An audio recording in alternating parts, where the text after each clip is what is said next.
దేవుని నామానికి స్తోత్రం. హల్లెలూయా. ప్రభువైన యేసుక్రీస్తు నామములో అందరికీ కూడా నా హృదయపూర్వకమైన వందనాలు. అందరూ బాగున్నారండి. మరి రోమపత్రికని మనందరం ధ్యానిస్తూ ఉన్నాం. చూడండి, 7వ అధ్యాయాన్ని ముగించుకున్నాం. 8వ అధ్యాయం 1వ వచనంలో మనం నిన్నటి దినాన్ని ధ్యానం చేస్తాం. అయితే 7వ అధ్యాయాన్ని అలాగే 8వ అధ్యాయాన్ని మనం కలిపి చదివితేనే అప్పుడు 7వ అధ్యాయాన్ని మనకు చక్కగా అర్థమవుతుంది.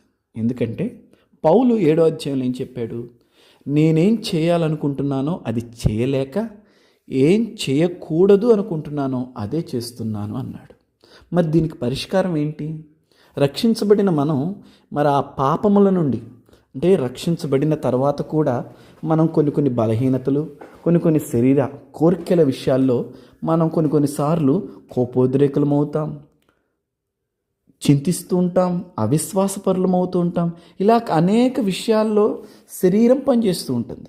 మరి దీన్ని ఎలా జయించాలి అనేదానికి 8వ అధ్యాయం 2వ వచనం పరిష్కారంగా మనం చూస్తాం. అంటే 8వ అధ్యాయం లేకుండా మనం 7వ అధ్యాయాన్ని కంప్లీట్ చేయలేం.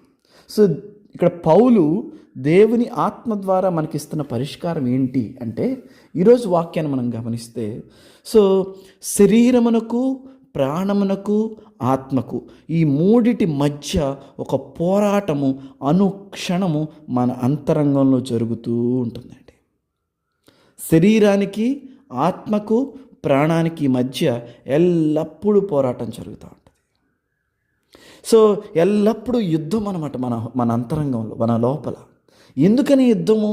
ఎందుకు ఈ పోరాటం అంటే, శరీరం అంటది ప్రాణంతో, నువ్వు నాకు లోబడు, నేను చెప్పినట్టు నువ్వు వచ్చేయి అని శరీరము ప్రాణంతో చెప్తుంది. ఆత్మ అంటది ప్రాణంతో, ప్రాణం నువ్వు నా మాట విను, శరీరమా నువ్వు నా మాట వినని ఆత్మ శరీరముతోనూ ప్రాణముతోనూ చెప్తూ ఉంటుంది. అయితే శరీరము, ఆత్మ రెండు ఒకదానికి విరోధంగా ఒకటి పనిచేస్తూ ఉంటాయి. ఇది గలతీ పత్రిక 5వ అధ్యాయంలో మనం పౌలు భక్తుడు చెప్పటాన్ని మనం చూస్తాం. శరీరము ఆత్మకును, ఆత్మ శరీరమునకును వ్యతిరేకముగా ఉంటున్నాయి. అంటే మన లోపలే రెండు యుద్ధాలు జరుగుతూ ఉన్నాయి. ఒక పక్కేమో శరీరం ఉంటుంది, ఒక పక్కేమో ఆత్మ ఉంటుంది.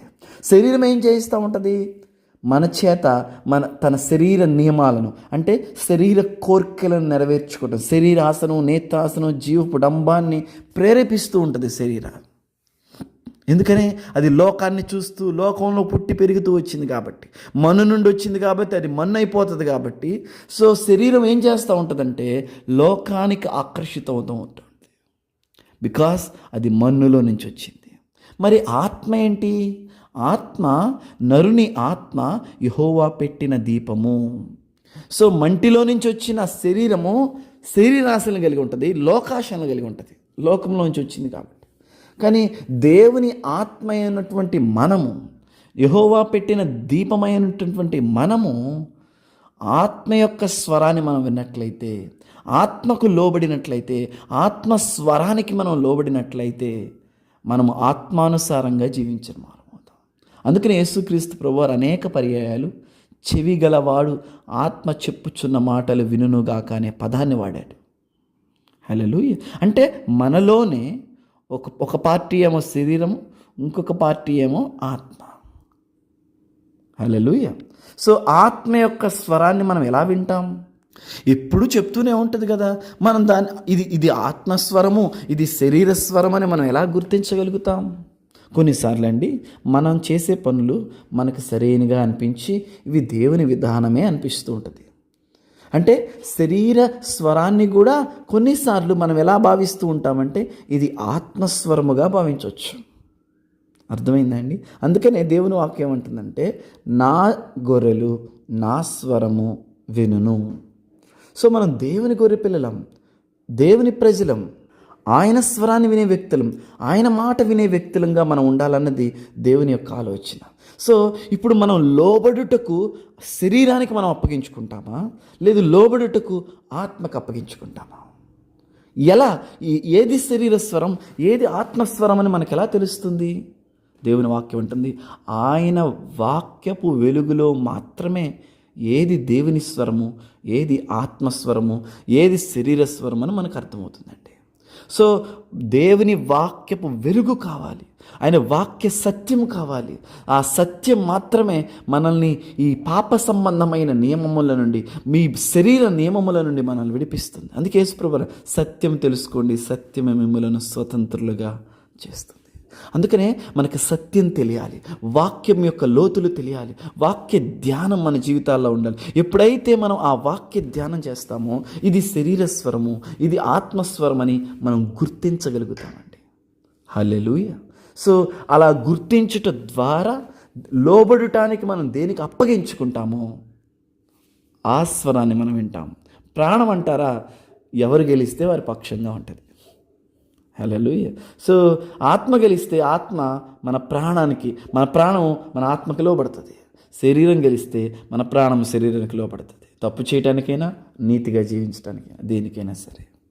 సో అర్థమైంది కదండి. సో శరీరము మనతో మాట్లాడుతూ ఉంటుంది, ఆత్మ మనతో మాట్లాడుతూ ఉంటుంది. ఎల్లప్పుడు ఎవ్రీడే జరుగుతుందండి. ఇది ఒకరోజు అయిపోయేది కాదు, ఒకరోజు మునిగొచ్చేది కాదు. రక్షణ అంటే ఎల్లప్పుడూ కూడా మనల్ని మనం ఉపేక్షించుకొని, మనల్ని మనం కాదనుకొని, మన సిలువనెత్తుకొని క్రీస్తుని వెంబడించడం దేవునితో ప్రయాణం అనేది. సో సిలువనెత్తుకొని మనల్ని మనం ఉపేక్షించుకొని క్రీస్తుని వెంబడిస్తున్నప్పుడు, ఆత్మస్వరాన్ని మనం వింటున్నప్పుడు మనం తప్పటడుగు వేయం. తప్పటడుగేసే ప్రయత్నం చేస్తున్న వెంటనే ఇది దేవునిది కాదే, ఇది దేవుని మార్గం కాదే అని మనం వెంటనే హెచ్చరించబడతాం. హల్లెలూయా. దేవునికి స్తోత్రం. కనుక ఉదయకాల సమయంలో దేవుని వాక్యాన్ని వింటున్న మనందరము కూడా ఎల్లప్పుడూ మనలో, మన అంతరంగములో ఆత్మకు శరీరమునకు ఒక పోరాటం జరుగుతూ ఉంటుంది. అయితే మనం ఏ స్వరానికి మనం లోబడతామో, ఏ వాక్యకు మనం లోబడతామో, శరీర స్వరం విని మన శరీర కోర్కెలు నెరవేర్చుకోవడానికి తొందరపడతాము, లేక ఆత్మస్వరం విని మనల్ని మనం ఉపేక్షించుకుంటాము, అది మన ఎదుట ఉన్నది. రక్షించబడిన మన ఎదుట ఉన్నది. మరి రక్షించబడలేదనుకోండి, మనస్సాక్షికి ఆత్మకి మధ్య ఒక యుద్ధం జరుగుతూ ఉంటుంది. దేవుడు తన ఆత్మ ద్వారా మనకు బోధిస్తూ ఉంటాడు, మన మనస్సాక్షి ద్వారా దేవుడు మనకు బోధిస్తూ ఉంటాడు. అట్ ద సేమ్ టైం శరీరం మనతో పోరాడుతూ ఉంటుంది. లోకస్తులు ఆటోమేటిక్గా శరీరానికి లోబడిపోతారు. కానీ రక్షించబడిన మనం, దేవుని వాక్యాన్ని ఎరిగిన మనము, దేవుని ఆత్మని కలిగి ఉన్న మనము, ఆత్మస్వరానికి మనం లోబడి పాపాన్ని మనం అలా జయిస్తామండి. హల్లెలూయా. దేవునికి స్తోత్రం. మీ అనుదిన పోరాటాల్లో మరి ఎవరు గెలుస్తున్నారు ఒక్కసారి పరిశీలన చేసుకోండి. వాక్యపు వెలుగులో మనం చూసుకుందాం, వాక్యం ద్వారా గెలుద్దాం. హల్లెలూయా. దేవుడి మాటలు మన వెనుకల్లో దీవించునుగాక. గాడ్ బ్లెస్ యు ఆల్ అండి.